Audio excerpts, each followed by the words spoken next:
সমস্ত কেউ মারা গেছে, অনেকে তারা জান্নাতে চলে গেছে, বলুন আলহামদুলিল্লাহ। তারপরে যদি আমি মরে যাই, হাদিস বলছে কি যে তাদের সঙ্গে সাক্ষাৎ হবে, বলুন আলহামদুলিল্লাহ। সকলকে বলুন আলহামদুলিল্লাহ। শুধু স্বামী স্ত্রীর সাক্ষাৎ হবে সেটা কথা নয়। এখন স্বামী স্ত্রী থেকে বড় একটা রিলেশনশিপ, সেটা হচ্ছে কি বয়ফ্রেন্ড আর গার্লফ্রেন্ড। এরা যদি দুজন মরে যায় কোনো পার্কে, সমুদ্র সৈকতে, দেখা হবে? হবে না? যদি দোয়া করে থাকে, কিছু বলছে না, হবে না? ওর চাইতে কি প্রেম, বাবা থেকে বেশি প্রেম, নিজের স্ত্রী থেকে বেশি প্রেম, নিজের স্ত্রীকে ছেড়ে কি পরকীয়া প্রেম করে, ওরও তো দেখা হবে। কার দেখা হবে? ভালো করে আজকে পোস্টমর্টমটা ভালো করে শুনে রাখুন। হ্যাঁ, আজকে পরিষ্কার হাদিস বলছে, নাসাই শরীফের হাদিস। কি হাদিসটা আমি পাঠ করেছি? ফায়াসআলুনাহু মাযা ফাআলা ফুলানুন ফুলানুন। যে ব্যক্তিরা জান্নাতে চলে গেছে, জান্নাতীদের যেটা আত্মা আছে, ভালো করে শুনবেন, একবারে কান লাগে, অ্যাটেন্টিভলি, ইস্তেমা যাকে বলা হয়। আহা, যারা চলে গেছে জান্নাতে, মুমিনদের আত্মা আছে। সিমরাহার কোনো যুবক বা যুবতী মরে গেল, ও সৎ কাজ করেছিল, জি 5 ওয়াক্ত নামাজ পড়েছিল, দেখা গেল যে সেটা কি জান্নাতি। দেখা হবে, তাকে জিজ্ঞেস করবে, ফায়াসআলুনাহু, তাকে জিজ্ঞেস করবে, মাযা ফাআলা ফুলানুন ওয়া ফুলানুন। ওই সিমরাহাতে তুমি তো আসলে বাবা, নতুন মেহমান। ওই সিমরাহাতে ওই যে ইমামটা ছিল, ওই ইমামটার কি খবর? ওই যে লোকটা চায়ের দোকানে যে শুধু ষড়যন্ত্র করে বেড়াতো, ওই লোকটার কি খবর? ওই যে লোকটা শুধু ডেলিগেটে প্রতি বছর শুধু খাবারই প্রদান করত, জীবনে নামাজ পড়েনি, ওই লোকটার কি খবর? সিমরাহার ওই মোড়লটার কি খবর? সিমরাহার ওই জেলা পরিষদটার কি খবর? জি হরিশ্চন্দ্রপুরের ওই যে এমএলএ এমপি হয়েছিল, তার কি খবর? ওই মোড়ল সর্দারের কি খবর? হাজি ওই আমার নানিটার কি খবর? ওই আমার দাদিটার কি খবর? ওই লোকটা কিন্তু যারা জান্নাতে মুমিনদের আত্মা রয়েছে তারাকে জিজ্ঞেস করবে। নাসাই শরীফের হাদিস, এবারও তো আপনাদের কাছে আমি কোট করেছি, ফায়াসআলুনাহু, তারা জিজ্ঞেস করবে, দে উইল আস্ক, তারা জিজ্ঞেস করবে, মাযা ফাআলা ফুলানুন ওয়া ফুলানুন, ওই ব্যক্তির কি খবর, ওই ব্যক্তির কি খবর। তোমাদের কোনো ডিস্টার্ব হচ্ছে নাকি? আহা, ওরে আমার যুবক যুবতী, জেনে রাখুন, তুমি যদি সত্যিকারী নেককার হও, যদি সত্যিকারী কি মুমিন হও, সৎ আমল যদি করে থাকো, আরে তোমার কবর তো দূরের কথা, দূরের কথা, মসজিদে যদি তুমি হাজিরি দিয়ে থাকো, তাহলে নিশ্চয় তোমার জন্য জান্নাত অপেক্ষা করছে। তুমি জান্নাতে যাবে, নিশ্চয় সেই মুমিন আত্মাদের সঙ্গে তোমার সাক্ষাৎ ঘটবে রে, ঘটবে। এটা পরিষ্কার কথা। তারা জিজ্ঞেস করবে, যেমন একটা ছেলে আমার ধরুন কেরলে 5 বছর থেকে আসেনি, আমার বাবা 5 বছর ধরে কোনো জেলে আছে, 5 বছর পরে যদি তার আত্মীয় স্বজনের কাছে আসে, খুশি হবে না নারাজ হবে?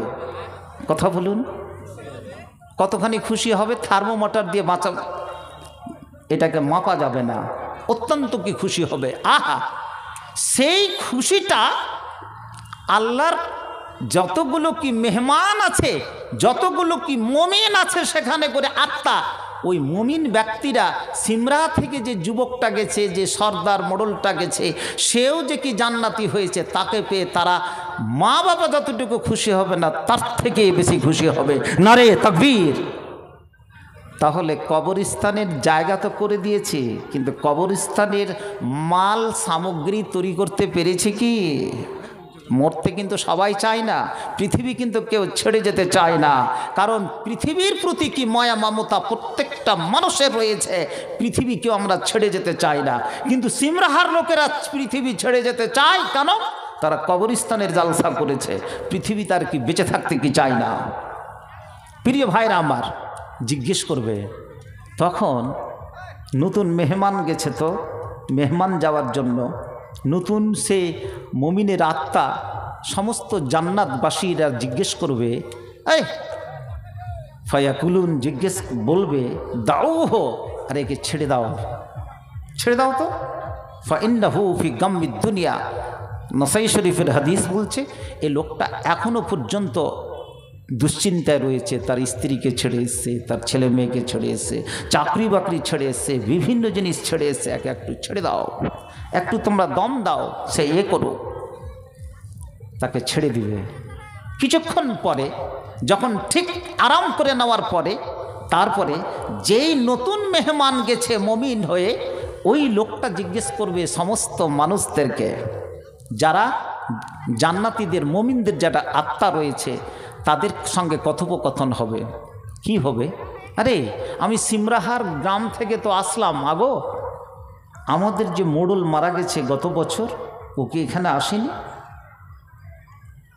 ওই যে জালসার সভাপতি ছিল, ও কি আসেনি? হ্যাঁ, একটা লোক সর্দারি করত, জি অমুক উমার মণ্ডল, সেই লোকটাকে এখানে আসেনি? না, কই দেখতে তো পাচ্ছি না। অমুক লোকটা তো এখানে আসেনি গ্রামের।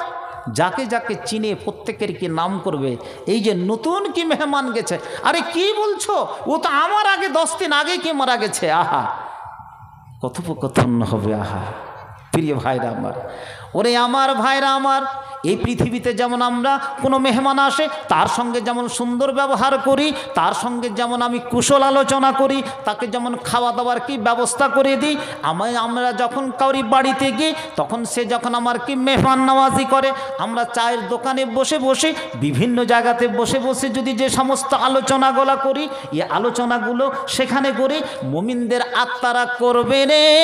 অতএব তুমি যদি সত্যিকারী নেক বান্দা হও, সত্যিকারী যদি তুমি একজন নেক সলে আদমি হও, নিশ্চয়ই তোমার সেখানে দেখা সাক্ষাৎ হবে, এটাই তোমার পরিচয়। সবাই কথা বলবে আপোষে। আগেকার মুমিনের আত্মারা বলবেন না, এখানে তো কেউ আসেনি, কেউ আসেনি। সিমরাহার 10-12 জন 15 জন 20 জনের লোকের নাম করলো, কেউ তারা কিন্তু জান্নাতে তাদের কোনো হদিস নেই।